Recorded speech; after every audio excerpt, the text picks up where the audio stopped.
Hi, everyone. I'm Linda Welbrock, the CEO and founder of Leading Women Entrepreneurs and the Force for Change Awards. And we have an incredibly special guest with us today. His name is Darrin Crisitello. He is the Chief Commercial Officer for Mission Bio. Welcome, Darrin, and congratulations on all of your work. Thank you, Linda. Really appreciate it. We are so excited to have you with us this year as a 2021 honoree. And I'd like to share with our viewers the background of Mission Bio. Can you tell us what it is? Yeah, sure. So Mission Bio is essentially a single cell genomics company. So we sell instrumentation, which allows researchers as well as pharma organizations to essentially access samples at an individual cell level and conduct sequencing on those. And so this is a dramatic improvement over what's previously been available with previous just next generation sequencing.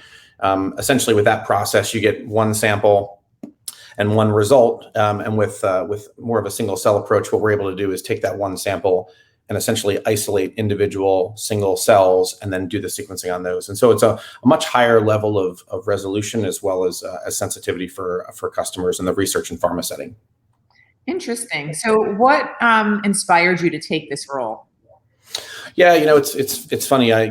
Most of the roles that I've taken in my career have been in new technologies, whether that's, earlier stage companies like Natera, which had, single non-invasive prenatal testing assays, or companies like Color Health, which were pioneers in the health technology space.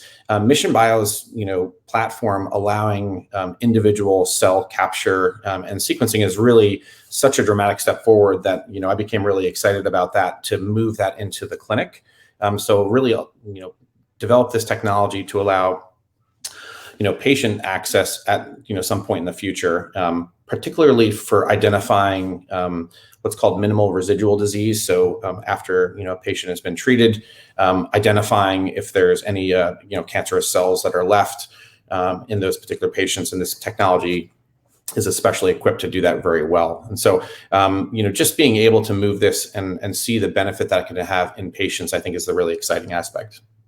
Well, you live in a very exciting world, and I can't imagine all of the innovations that you touch personally and then learn and hear about. So what excites you most about biotechnology and the healthcare space in general?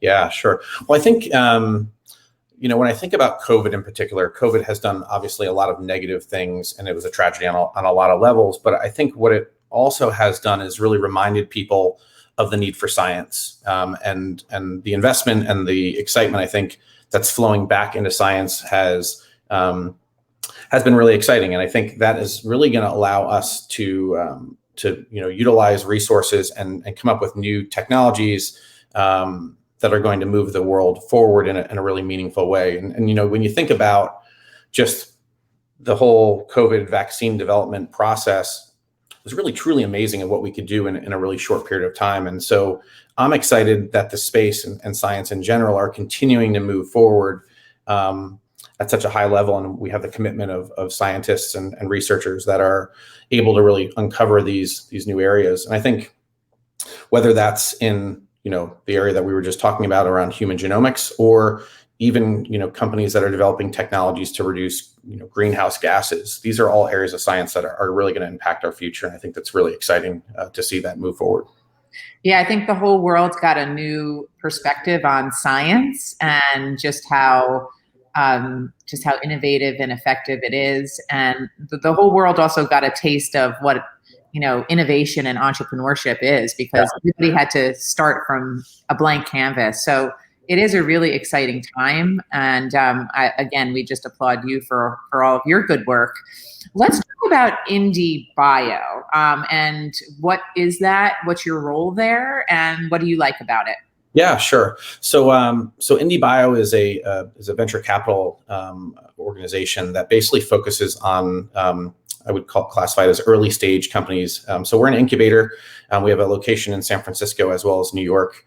I'm an adjunct partner at Indi Bio. And so essentially I aid in the selection process of various companies that come into the incubator every 6 months, as well as being really an advisor for each of those companies, all things business related. The goal is to assist these companies to make it to the next level of investment, so they're able to, really bring their product or service to, to the commercial market. And I think for me, the piece that's most exciting about it is it's just a really fun role, right? You get to have a glimpse into all the different technologies that are out there, meet a lot of early stage founders, and bring some of your level of expertise into their organizations to help them move forward. And so that part for me is really fun, and it's exciting because you're able to see companies move from really stage 0 up to stage 1, 2, 3, and it's an exciting area to be in.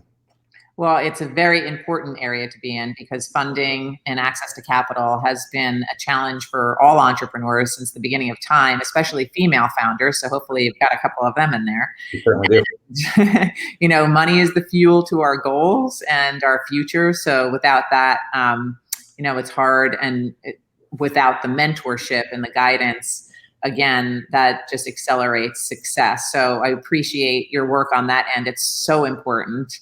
And we can't wait to celebrate your success on November 8th as a Force for Change honoree in 2021. Again, Darrin, it's been great speaking with you. We can't wait to share more of your story and your efforts with New Jersey and with the nation, quite frankly. And we'll see you on November 8th. Congratulations again. Linda, thanks so much. Really appreciate it. Best of luck. Talk to you soon. Thank you.